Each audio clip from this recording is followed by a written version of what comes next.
جو بھی احباب ساتھ یہاں پر اس محفل میں موجود ہیں، اور اس بزم کے شروع ہونے سے پہلے میں صاف اعتراف کرتا ہوں کہ آپ حضرات کا ذوق مجھے اس درجے تک پہنچا گیا ہے اور لے گیا ہے کہ اس کے بعد گفتگو تو بہت مشکل ہے۔ آپ حضرات نے بہت ہی خوبصورت کلام پیش کیا ہر حوالے سے۔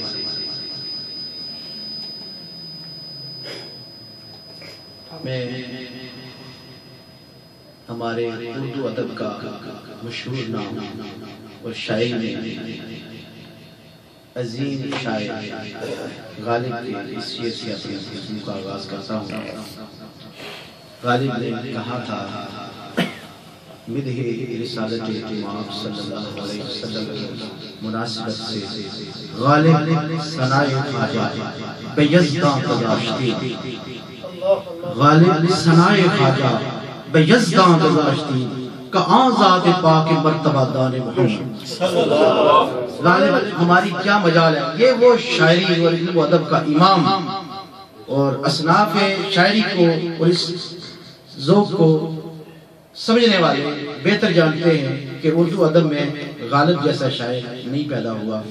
وہ آفاقی شاعر تھا، اقبال نظریاتی شاعر تھے، ان کا ایک اسپیسیفک ایک دائرہ ہے، لیکن جو اردو ادب کو جاننے والے ہیں وہ سمجھتے ہیں کہ شاعری میں غالب جیسا شاعر پیدا نہیں ہوا۔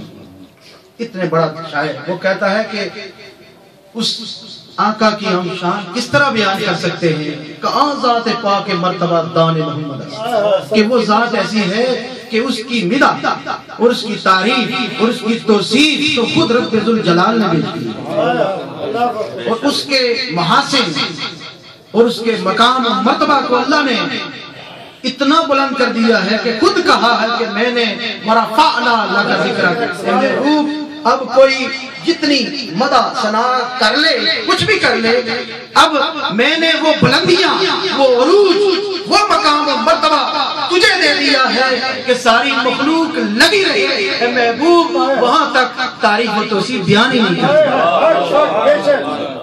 یہ مصطفیٰ، لیکن جیسا کہ حضور شیخ الاسلام نے بڑا خوبصورت فرمایا ہے کہ ہم حضور کی مقام و مرتبہ کو کما حق کو بیان تو نہیں کر سکتے، اس سے حضور کی شان کیا بلند ہونی ہے، لیکن عاشق جب عشق کی تبش میں اور محبت میں جب کلام پڑھتا ہے اور ذوق کی کیفیت میں جب اپنے آقا کی ثنا پیش کرتا ہے، ان کی تعریف پیش کرتا ہے، تو اس سے بلندی اس کو مل جاتی ہے۔ یہ بلندی ہمارے لیے ہے، اور کیا خوب حضرت نے اور باقی احباب نے، ساتھیوں نے جو کلام ماں کی شان میں پیش کیا ہے، میں تھوڑا سا اس کو پیچھے لے جاتا ہوں۔ عاشقوں کا امام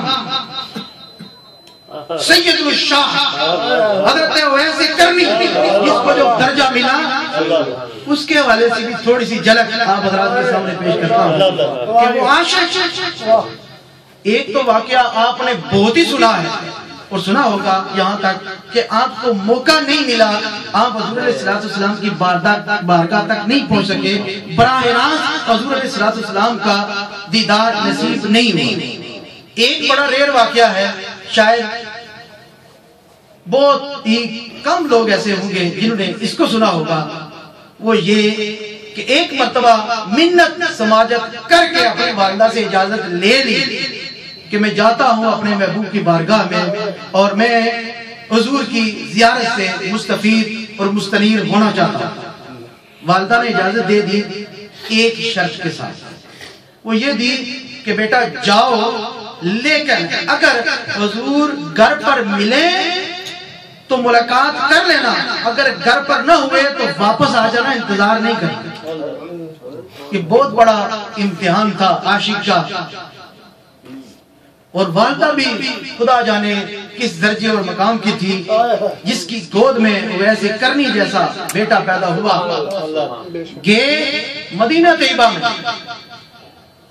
گھر کا دروازہ کھٹکھٹایا، پوچھا میرے آقا سید الانبیاء محمد مصطفیٰ صلی اللہ علیہ وسلم کہاں تشریف فرما ہے؟ گھر پر ہیں، ملاقات کے لیے آیا ہوں۔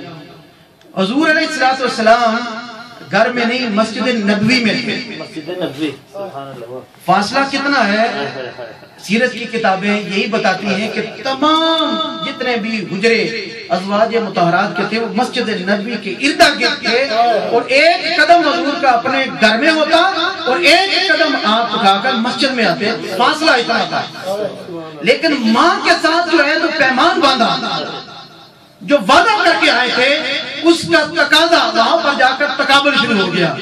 عشق کہتا کہ اے اویس تو یہاں پر مدینہ کی دھرتی میں آ گیا ہے، ادھر ماں کا ادب کہتا کہ تو ماں کے ساتھ وعدہ کر کے آیا ہے کہ اگر حضور گھر میں ملے تو پھر ملاقات کر لینا۔ ایک طرف ماں کی جان، ایک طرف مصطفیٰ کی جان، لیکن وہ ویسے کرنی نے جہاں پر اپنے عشق کو بھی چھوڑ دیا، ماں کے ادب اس کو ملوذ خاطر رکھا، واپس گھر چلے۔ پھر اللہ تعالیٰ نے وہ نظر، کتابیں تو یہی بتاتی ہیں کہ اویس نے حضور کی ظاہری آنکھوں سے حضور کا دیدار نہیں کیا، لیکن تھوڑا سا غور کریں کہ وہ اویس جس نے براہ راست بظاہر آنکھوں سے دیدار نہیں کیا تھا، اللہ تعالیٰ نے جو اس اویس کو نظر دی تھی جب امیر المومنین سیدنا عمر فاروق، سیدنا علی کرم اللہ وجہ الکریم شیر خدا دونوں حضور کے حکم پر تحائف لے کر اور اس حکم کے تحت کہ جانا اور میرا عاشق اور دیوانہ اویس ہے اس سے ملاقات کرنا میری امت کے لیے بخشش کی دعا۔ یہ اندازہ لگائیں کسی صحابی کے بارے میں حضور نے یہ نہیں ارشاد فرمایا کہ فلاں صحابی وہ اتنے بڑے درجے کا ہے میری امت کے لیے دعا کرے۔ بڑے بڑے صحابہ ہیں، بڑا بڑا ان کا مقام ہے، لیکن اس خاص فرد کو جو بظاہر صحابی نہیں ہو سکا، ٹیکنیکلی نہیں ہو سکا، لیکن عشق کے اس مقام پر پہنچ گیا کہ سید الانبیاء جن کی شفاعت افاقی ہے، ہر فرد بشر صرف جس کے لیے رب نے کہہ دیا وَلَا سَوْفَ يُعْطِيكَ رَبُّكَ فَتَرْضَىٰ، محبوب میں نے تجھے وہ درجہ دیا ہے، وَلَا سَوْفَ يُعْطِيكَ، ہم اس مقام پر آپ کو پہنچائیں گے جیسے ہی آپ کی مرضی فیصلہ کر دیا جائے گا، جیسا آپ کہیں گے آپ کو راضی کر دیا جائے گا۔ اس شان کا حامل نبی کس کے لیے؟ اپنے ایک عاشق کے لیے کہہ رہا ہے، اور کس کو کہہ رہا ہے؟ وہ صحابی، وہ صحابہ جو ہمہ وقت حضور کی صحبت میں رہنے والے ہیں۔ سیدنا عمر فاروق، سیدنا علی کرم اللہ وجہ الکریم شیر خدا جلیل القدر، اور آپ جانتے ہیں ولایت کے انبی سب سے بڑے حضرت مجدد وثانی رحمۃ اللہ علیہ نے خود مکتوبات شریف میں بیان کیا ہے کہ سیدنا علی کرم اللہ وجہ الکریم جو سید الاولیاء ہیں، تمام ولایتوں کا سلسلہ سیدنا علی کرم اللہ وجہ الکریم تک پہنچتا ہے اور پھر آقا کریم صلی اللہ علیہ وسلم تک پہنچتا ہے۔ اس پر تمام متصوفین، متخصصین تصوف میں درجہ کمال پر پہنچے ہیں، وہ اس بات کو مانتے ہیں اور یہی عقیدہ ہے۔ آپ جانتے ہیں مجدد الوصالی رحمۃ اللہ علیہ نقشبندی سلسلے سے ہیں، لیکن اس کے باوجود آپ خود مکتوبات شریف میں اس کا اعتراف کرتے ہیں کہ تمام طرق سلاسل ہو نہیں سکتا کہ جب تک بارگاہ ہے سیدنا علی کرم اللہ وجہ الکریم تک نہ پہنچے اس وقت تک وہ فیضیاب نہیں ہو سکتے۔ آپ یہ بھی بیان کرتے ہیں کہ خالی ایسا نہیں ہے کہ حضور کے بعد سیدنا علی کرم اللہ وجہ الکریم کو مقام ملا، یہ ولایت حضور سے پہلے بھی فیض براہ راست سیدنا علی کرم اللہ وجہ الکریم سے جاری ہوتا۔ بڑا عجیب نکتہ آپ نے بیان کیا، وہ ولایت کا امام ممتاز شخصیت وہ بھی جاتی ہے اور جا کر ان کی بارگاہ میں جاتے ہیں، بظاہر وہ لوگوں کے اونٹ چرانے والا ہے، بظاہر لوگ اس کو دیوانہ کہتے ہیں، لوگ ہنستے ہیں وہ روتا ہے، لوگ روتے ہیں وہ ہنستا ہے، لوگ اسی کو دیکھتے رہے، لیکن حضور کا حکم تھا، ارشاد تھا، طائف لے کر پہنچے، ساتھ یہ بھی پیغام پہنچایا کہ اپنی حضور نے ارشاد فرمایا میری امت کے لیے دعا کرنا۔ جب یہ ہو گیا تو سیدنا اویس کرنی نے کچھ ایسے سوالات کیے کہ یہ دونوں جلیل القدر صحابہ یہ کام گئے، وہ کیا سوالات تھے کہ آپ نے حضور کو دیکھا ہے؟ وہ کہنے لگے ہم نے تو پوری زندگی حضور کے ساتھ گزاری ہے۔ انہوں نے کہا اچھا آپ نے دیکھا ہے، بتائیے تو صحیح ان دو پلکوں کے درمیان حضور کا فاصلہ کیسا تھا؟ اب کس نے میّر کیا، کس نے؟ تو یہ سوالات اس نوعیت کے ٹیپیکل سوالات جب کیے، دونوں صحابہ سمجھ گئے کہ یہ بات بہت دور کی ہے۔ اس عاشق نے حضور علیہ السلام کو دیکھا بھی نہیں، وہ ایسے سوالات کر رہا ہے، لگتا ہے کہ کسی کوئی آنکھ ایسی بھی ہے فَإِنَّهُ يَنْظُرُ بِنُورِ اللَّهِ کہ ایک مومن اس درجے اور کمال تک چلا جاتا ہے کہ پھر وہ ان ظاہری آنکھوں کا محتاج نہیں رہتا، بلکہ اللہ تعالیٰ اس کے دل کو ایسا منور کر دیتا ہے کہ لَوْ حُجِبَ عَنِّي رَسُولُ اللَّهِ طُرْفَتُ عَيْنِي مَا عَدَدْتُ مِنْ زُمْرَةِ الْمُسْلِمِينَ۔ کہ اگر وہ کہتے ہیں کہ لَوْ حُجِبَ عَنِّي رَسُولُ اللَّهِ طُرْفَتُ عَيْنِي مَا عَدَدْتُ مِنْ زُمْرَةِ الْمُسْلِمِينَ کہ اگر ایک لمحہ کے لیے بھی، ایک طرفہ، ایک لمحہ کے لیے بھی آنکھ جبڑے کے فاصلے تک بھی اگر چہرہ مصطفیٰ آنکھوں سے اوجھل ہو جائے، ہم اپنے آپ کو مسلمان بھی نہیں سمجھتے، اپنے آپ کو مسلمان بھی نہیں سمجھتے۔ ایسے عشاق ہوئے ہیں، ایسے عاشق ہوئے ہیں۔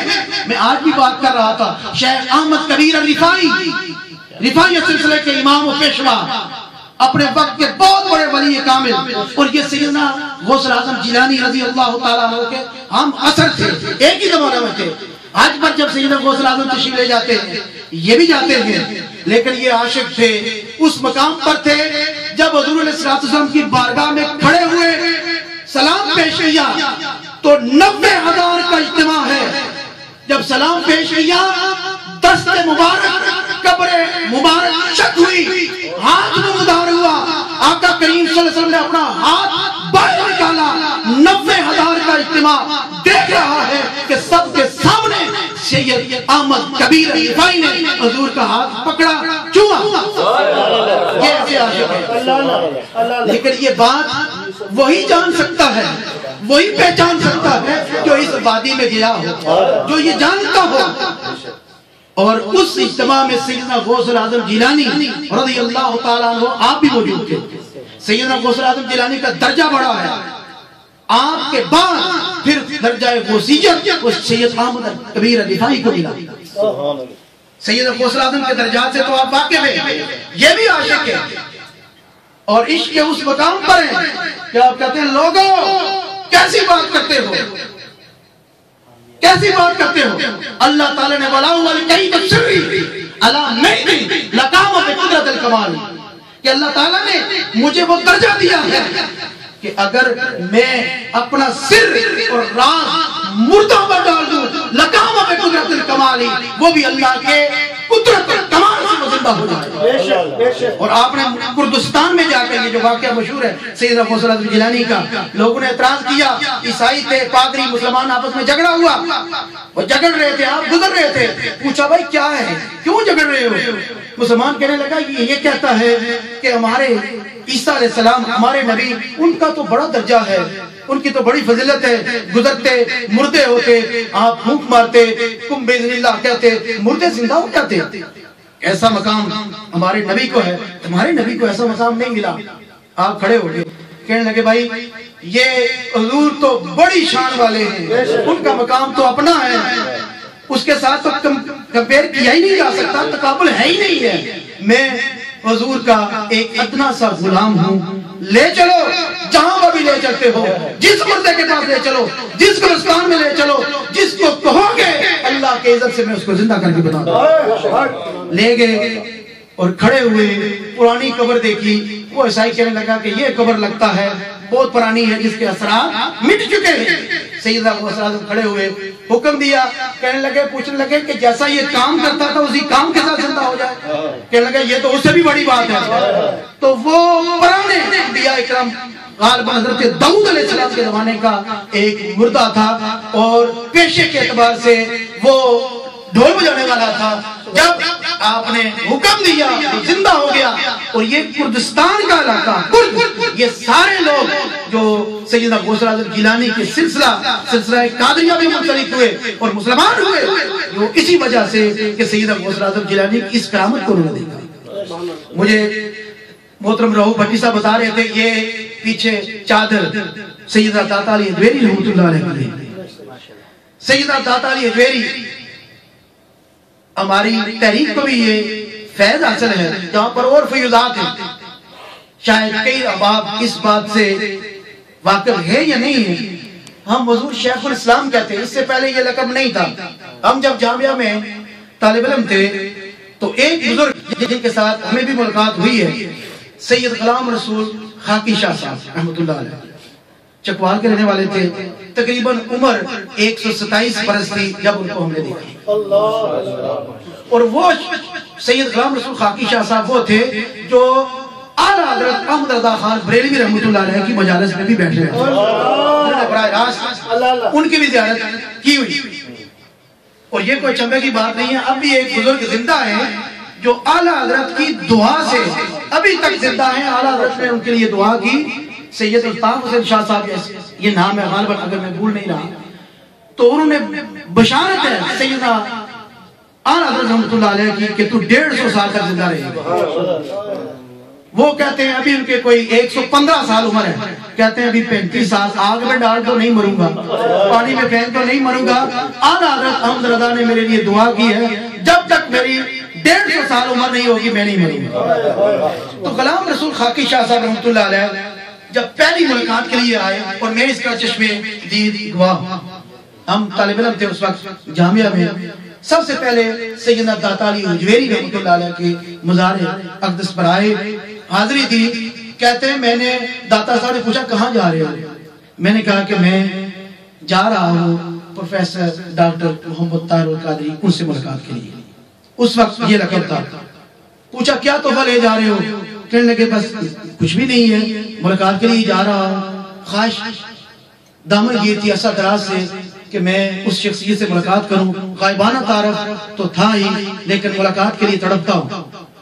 وہ خود فرماتے ہیں سید غلام رسول خاکی شاہ صاحب رحمۃ اللہ علیہ، آپ فرماتے ہیں کہ سیدنا داتا علی ادویری نے مجھے کہا کہ جاؤ اور آج سے تم نے ان کو لقب دینا ہے کہ وہ قائد انقلاب تو ہیں ہی سارے لقبات، لیکن آج کے بعد وہ شیخ الاسلام ہے.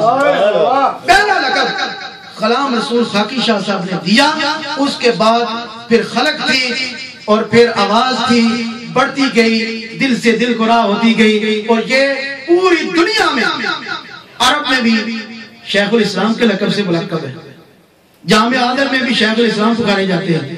لیکن پاکستانی قوم ہے اور پاکستانی علماء ہیں، اور مجھے بڑے دکھ کے ساتھ یہ کہنا پڑتا ہے کہ ایک بہت بڑے نامی گرامی مدرسے کے ایک عالم تھے، لیکن وہ عداوت میں بغض میں ساتھ تک چلے گئے. کہنے لگے دیکھیں جی مدینہ اور مکہ کے جتنے بھی بڑے امام ہیں، قاری احمد السدیس ہے، دوسرے ہیں، وہ تو اپنے آپ کو شیخ الاسلام نہیں کہتے، لیکن وہ لوگوں کو گمراہ کرنے کے لیے وہ یہ کہتے ہیں. امام ابن حجر اسقلانی اس کو بھی شیخ الاسلام کا لقب ملا ہے. وہ مسجد نبوی اور مسجد حرم میں انہوں نے امامت اور خطابت نہیں کی، لیکن تمام محدثین کا امام ہے. امام ابن حجر اسقلانی بہت بڑا نام ہے حدیث پاک میں، ان کو بھی شیخ الاسلام کہا جاتا ہے. علامہ ابن تیمیہ ان کو بھی شیخ الاسلام کہا جاتا ہے. جب ان کو کہا جائے تو پھر کوئی پرابلم نہیں ہے، لیکن جب حضور شیخ الاسلام پروفیسر ڈاکٹر طاہر القادری کا نام آئے تو پھر تکلیف ہو جاتی ہے. یہ ہمارے عدل کے پیمانے اور معیار ہیں. الغرض میں یہ آپ حضرات کے سامنے چند باتیں اس لیے رکھی ہیں کہ ایک عشق کی راہ ہے، اہدنا الصراط المستقیم صراط الذین انعمت علیہم. پھر اللہ تعالیٰ نے اس انعمت علیہ کو خود قرآن نے ایکسپلین کیا ہے کہ وہ کون کون انعام یافتہ بندے کون کون سے ہیں. انعم اللہ علیہم من النبیین والصدیقین والشہداء والصالحین وحسن اولئک رفیقا.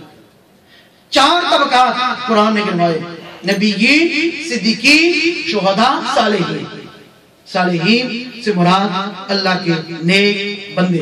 جن کا ذکر ہم کرتے رہے، جن کا ذکر ہم سنتے، اور یہ وہ چنیدہ اشخاص ہوتے ہیں کہ جو حضور کی امت میں، اور مجھے اگر میں غلط بیانی نہ کروں، جہاں تک میری ٹوٹی پوٹی معلومات ہے، میرے نالج میں، علم میں ایسا کوئی فرق نہیں ہے سابقہ امم میں بھی، حضور سے پہلے اور آج تک ایک شخص حضور کا امتی غلام، اس نے اکیلے 90 لاکھ غیر مسلموں کو کلمہ پڑھایا۔ یہ حضور کے ایک غلام کی شان ہے، ایک غلام۔ اللہ تعالیٰ نے اس کو جو ویژن دیا، جو روحانی طاقت عطا فرمائی، اور وہ طاقت اس کا سرچشمہ بھی سیدنا غوث الاعظم جیلانی۔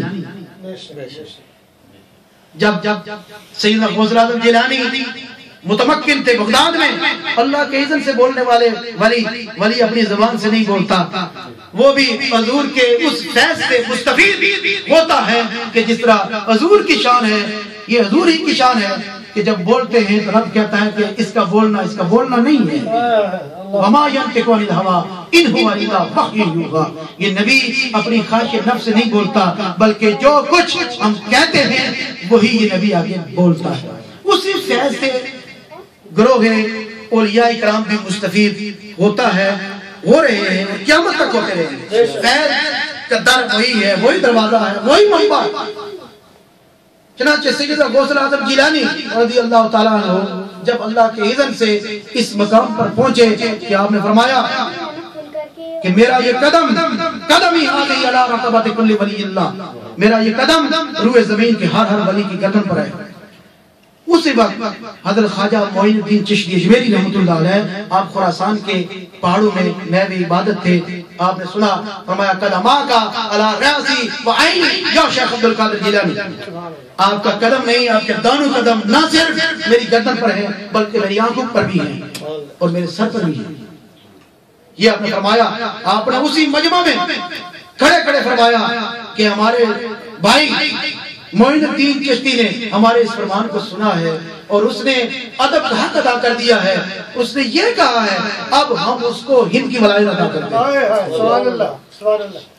اس لیے سیدنا غوث الاعظم جیلانی کی فیض سے مستفید ہو کر جب یہ سید یہ شہزادہ اس ہند میں جاتا ہے تو ہند میں انقلاب برپا ہو جاتا ہے۔ یہ اولیاء کرام انہی کے فیوزات اور برکات ہیں کہ آج ہم ذکر بھی مصطفیٰ کا کرتے ہیں۔ یہ انہی کی لو لگائی ہوئی ہے، یہ انہی کی روشنی ہے، یہ انہی کی خوشبو ہے، یہ عمل کی خوشبو ہے جو آگے بڑھتی چلی جا رہی ہے اور یہ رکنے والی نہیں ہے۔ یہ مد و جزر حالات آتے رہے، لٹریچر پھیلتا رہے، تقریریں ہوتی رہے، تبلیغیں ہوتی رہے، لیکن جب رب نے عرفان اللہ کا ذکر کہہ دیا ہے تو یہ مخلوق کے چھوٹے ہتھیندے اس مشن کو منزل مراد تک پہنچنے سے روک نہیں سکتے۔ اولیاء کرام کا یہ سلسلہ چلتا رہے گا اور اولیاء کرام میں علماء کی طرح چپکش نہیں ہوتی، علماء کی طرح جھگڑا نہیں ہوتا، وہ ایک ہی منزل تک جانے والے ہوتے ہیں اور پیار، محبت، موانست اور مودت کو پھیلانے والے ہوتے ہیں۔ یہ ان کا کام ہوتا ہے، ان کا طریقہ ہوتا ہے۔ لیکن یہ بات بھی ہے کہ جب ولی اس درجہ پر چلا جائے تو کچھ اولیاء کرام وہ ہیں جس طرح کہ سیدنا غوث الاعظم جیلانی خود ارشاد فرماتے ہیں لوگوں یہ کوئی انڈر اسٹیمیٹ نہ کر لینا، السوداء والاشقیاء یردون علیہ وعنا عینی فی اللوح المحفوظ، جتنے نیکوکار ہیں، جتنے بدکار ہیں، یردون علیہ، یہ سارے کے سارے مجھ پر پیش کیے جاتے ہیں اور میں دیکھتا ہوں ان میں سے کون شقی اور بدبخت کے درجے تک چلا گیا ہے، میں دعا کرتا ہوں اور اس کی شقاوت کو ختم کر دیتا ہوں اور سعادت کو ختم دیتا ہوں۔ بہت بڑے اس مقام کی حامل شخصیت کیا فرماتے ہیں کہ تمہاری دعا سے قضائے معلق بدلتی ہے، عام ولی کی دعا سے قضائے معلق اس میں تبدیلی آ جاتی ہے اور فیصلہ بدل جاتا ہے۔ تم صدقہ و خیرات کرتے ہو، اس سے تمہارے حق میں جو بہتر نہیں ہوتا، کوئی بیماری، پریشانی، دکھ، تکلیف آنے والی ہوتی ہے۔ الصدقۃ رد البلاء، صدقہ کرتے ہو بلائیں رد ہو جاتی ہیں، دفع ہو جاتی ہیں، دور ہو جاتی ہیں۔ لیکن کچھ ایسی بھی ہوتی ہیں قضائیں جو بدلنے والی نہیں، جو تم سے نہیں بدلتی، وہ میرے در دولت پر آ جاؤ، اللہ نے مجھے اس مقام پر فائز کیا ہے کہ جو قضائیں مبرم ہوتی ہے میں اس کو بھی بدل دیتا ہوں۔ کیوں؟ کہ اللہ تعالیٰ نے مجھے اس مقام پر پہنچایا ہے، اس مقام پر پہنچایا ہے۔ وَعِندَهُمُ الْكِتَابُ، لوح محفوظ کا مالک تو وہ ہے، یمحو اللہ ما یشاء ویثبت وَعِندَهُمُ الْكِتَابُ، اللہ جس کو چاہتا ہے لکھ دیتا ہے، جس کو چاہتا ہے بٹھا دیتا ہے۔ لیکن اگر کوئی صاحب نظر، صاحب کامل اس درجے کا ہے تو جب مرید اس کے پاس جاتا ہے اس کے احوال کو دیکھ لیتا ہے، اور اگر جو اس کے حق میں بہتر نہیں ہوتا، اللہ کی بات کرنا تو اللہ نے ہے، اللہ نے ہی بدلنا ہے، لوح محفوظ کا مالک جو وہ ہے، لیکن وہ اس بندے کو نہیں دیکھتا بلکہ اپنے اس خاص بندے کو دیکھتا ہے کہ جس کے در دولت پر گیا، اس نے دعا کر دی، فیصلہ کر دیا جاتا ہے۔ سیدنا حماد عباس رحمۃ اللہ علیہ، سیدنا غوث اعظم جیلانی 18 سال کی عمر، جوان، جب بغداد میں جاتے ہر طرف ایک تہلکہ مچ جاتا ہے کہ ایک جوان آیا ہے، اور بغداد میں ہر طرف اسی کا چرچا۔ ایک مرید جاتا ہے سیدنا عباس رحمۃ اللہ علیہ کے پاس، حضرت اس جوان نے تو ایک تہلکہ مچا دیا ہے بغداد میں، ہے بھی عجمی، زبان بھی عربی نہیں ہے، لیکن مخلوق ہے کہ کشاں کشاں اس کے در دولت پر جا رہی ہے۔ آپ نے فرمایا سنو، تمہاری نظر ابھی یہاں پر ہے، تم دنیا کو دیکھتے ہو، ان لوگوں کو دیکھتے ہو جو اس کے در دولت پر جاتے ہیں، مجھے تو اللہ تعالیٰ نے اس سے تھوڑی سی بلند نظر عطا کی ہے، میں نے آسمانوں پر ہر طرف دیکھا ہے، فرشتوں میں بھی اس بندے کے چرچے ہیں۔ کیوں کہ حدیث پاک میں آتا ہے اذا حب العبد، جب اللہ تعالیٰ کسی بندے کے ساتھ محبت کرتا ہے، پھر اللہ تعالیٰ نادا جبرائیل کو ندا دیتا ہے، جبرائیل آ انی احب فلانا فاحبہ، جا جبرائیل آ مجھے اس فلاں بندے کے ساتھ محبت ہو گئی ہے، اور اب کیا کروں؟ جا جبرائیل میں اس سے محبت کرتا ہوں، تو بھی اس کے ساتھ محبت کر۔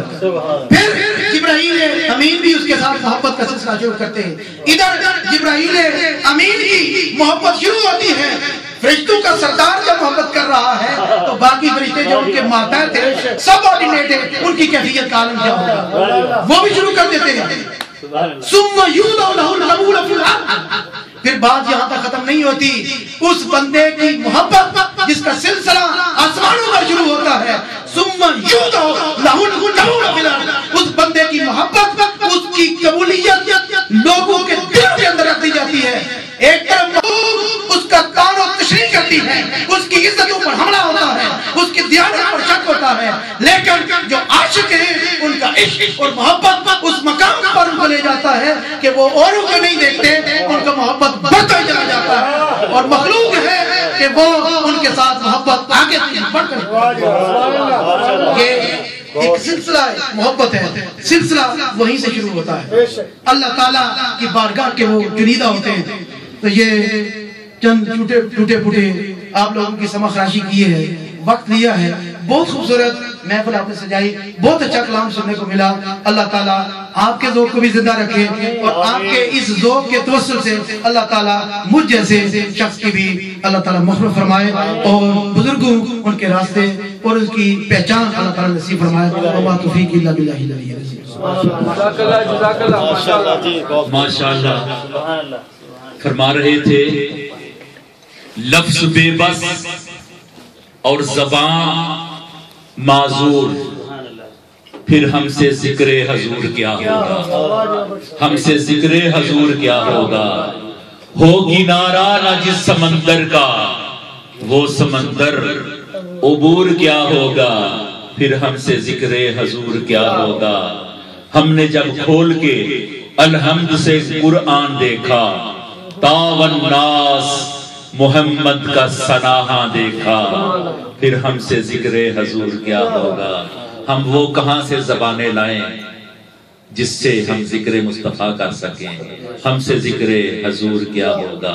دوستو محبت سے کھڑے ہو جائیں اور بارگاہ رسالت میں